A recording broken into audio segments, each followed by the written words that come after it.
નમસ્કાર મિત્રો, આજે ભૂગોળ વિષયમાં એક ખૂબ જ સરસ રસપ્રદ આશ્ચર્યજનક અને રહસ્યમય ટોપિક લઈને આવ્યો છું. ટોપિકનું નામ છે હિમાલય હજુ પણ ઊંચો થઈ રહ્યો છે ને આશ્ચર્યજનક વાત.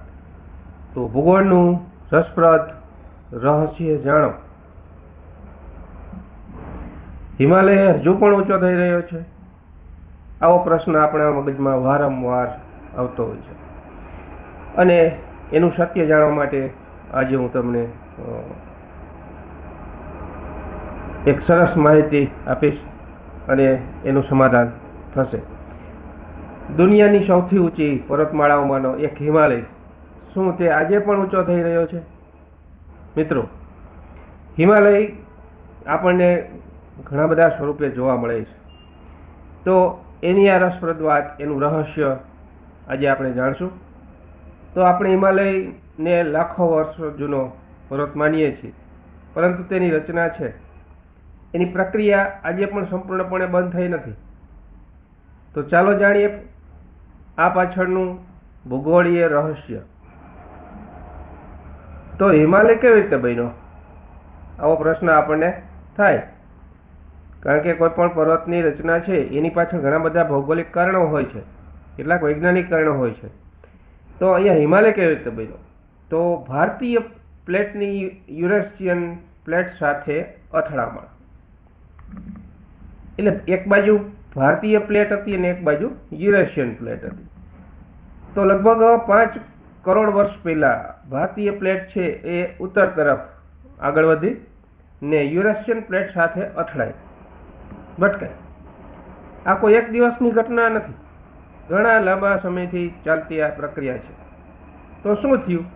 આ બંને પ્લેટોના અથડામણથી પૃથ્વીની સપાટીના ખડકો અને ભૂસ્તર, જમીનની અંદરનું જે સ્તર છે એ સ્તર અને ખડકો, પથ્થરો કેટલાક, તો એ ઉપર તરફ આવવા લાગ્યા. બરાબર? બે પ્લેટો ભટકાવાથી તો પર્વતો ઉપર કેમ ઊંચા થાય છે? પ્લેટોની અથડામણ થાય તો ભૂસ્તરનું વળાંક અને ઉત્થાન થાય છે. અહીંયા કેટલાક શબ્દો મેં તમારી સામે મૂક્યા છે. દબાણ, ભૂસ્તરો વડે જમીન ઊંચી થાય અને પર્વત બને. આ પ્રોસેસ છે.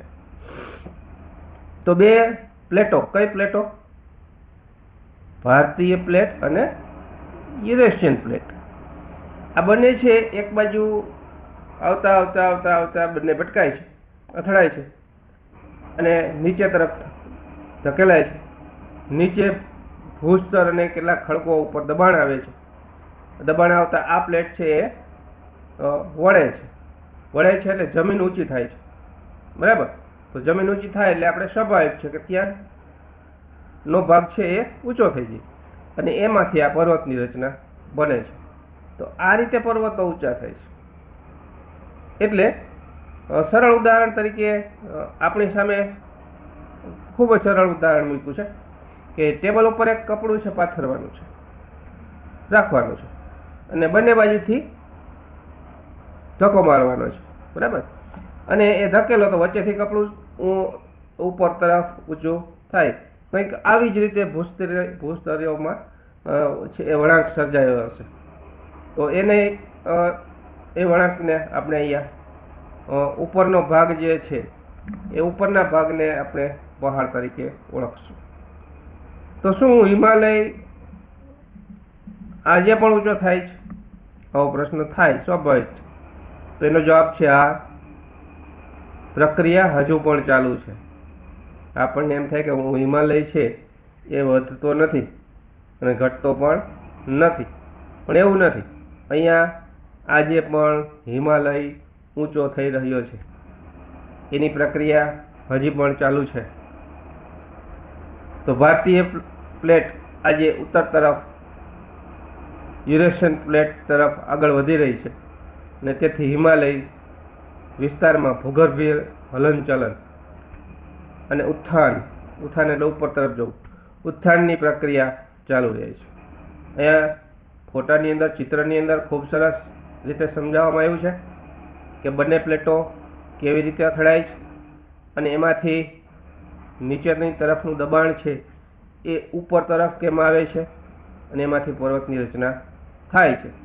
પરંતુ અહીંયા ધ્યાનમાં એ રાખવાનું છે કે હિમાલયની ઊંચાઈમાં થતો ફેરફાર ખૂબ ધીમો હોય છે. એક દિવસમાં કંઈ મોટો પહાડ બની જતો નથી, પરંતુ એની પ્રોસેસ છે ખૂબ ધીમી હોય છે અને વિવિધ સ્તરોમાં વિવિધ વિસ્તારોની અંદર છે એ અલગ અલગ હોઈ શકે. તો એક રસપ્રદ વાત આપની સામે મૂકવા જઈ રહ્યો છું કે હિમાલય ઊંચો પણ થાય છે અને ઘસાય પણ છે. બે વસ્તુ છે. આગળના પ્રશ્નનું સમાધાન આપણે જોયું કે હજુ હિમાલય ઊંચો થાય છે, તો હા, કેવી રીતે થાય છે એની પ્રોસેસ પણ જોઈ.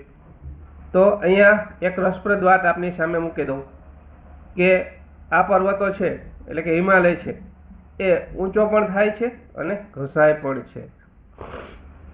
તો મિત્રો આપણે અહીંયા બે ચિત્રો દ્વારા બંને શબ્દનો અર્થ છે એ જાણી પ્રયાસ કરી. તો અપલિફ્ટ એટલે ઊંચું થવું, બરાબર. જેમ જેમ ભૂગર્ભીય શક્તિઓને કારણે ભૂસ્તરોમાં દબાણ આવે અને તે વળે છે, જેના કારણે જમીન છે એ ઉપર તરફ ઉઠે છે. ઉપર તરફ ઉઠે એટલે શું થાય? પહાડો ઊંચા થાય છે, પહાડોની ઊંચાઈ વધે છે. આ એક વસ્તુ થઈ. બીજી વસ્તુ ઇરોઝનમાં વરસાદ, બરફ અને પવન એનાથી શું થાય છે? ઘસારો થાય છે. ઘસારો થાય તો વરસાદ, બરફ, નદી, પવન, પર્વતો ધીમે ધીમે પર્વતોને ઘસે છે અને એના આકારમાં ફેરફાર થાય છે. જ્યાં ટોચ હોય ત્યાં સપાટ થઈ જાય, સપાટ હોય ત્યાં ટોચ થઈ જાય. એટલે એના આકારોમાં સતત પરિવર્તનો આવતા રહે છે. એટલે ઊંચો પણ થાય છે હિમાલય અને ઘસાય પણ છે. તો આપણને સ્વાભાવિક પ્રશ્ન થાય કે ઊંચો થાય છે તો ઘસાય છે, તો ત્યાં હોય એવું નથી. પરંતુ એના કેટલાક કારણોસર ભૂગર્ભીય સ્તરોની અંદર હિલચાલ થાય છે અને ઉપર તરફ દબાણ છે એ ધકેલાય છે. એને કારણે એની ઊંચાઈમાં સતત ધીમે ધીમે વધારો થતો જોવા મળે છે. મુખ્ય વિચાર અહીંયા એવો છે કે ઉત્થાન એટલે ઊંચું થવું અને ઘસારો, આ બંને વસ્તુથી હિમાલયમાં સતત પરિવર્તન થાય. તો એક તરફ ભૂગર્ભીય શક્તિઓ હિમાલયને ઉપર ઉઠવામાં મદદ કરે છે અને બીજી બાજુ કુદરતી શક્તિઓ તેને ઘસીને સમતોલ બનાવે છે. તો આ બંને પ્રક્રિયાઓ સતત ચાલતી રહી છે અને હિમાલય હંમેશા બદલતો રહે છે. તો આ એની રસપ્રદ વાત છે, બરાબર. તો અહીંયા આવી જ રસપ્રદ ભૂગોળની માહિતી માટે ચેનલને લાઈક કરો, શેર કરો, કોમેન્ટ કરો, ખૂબ જ કોમેન્ટ કરો અને ખૂબ જ મિત્રોને શેર કરો અને સબસ્ક્રાઈબ કરવાનું ભૂલતા જ નહીં, બરાબર.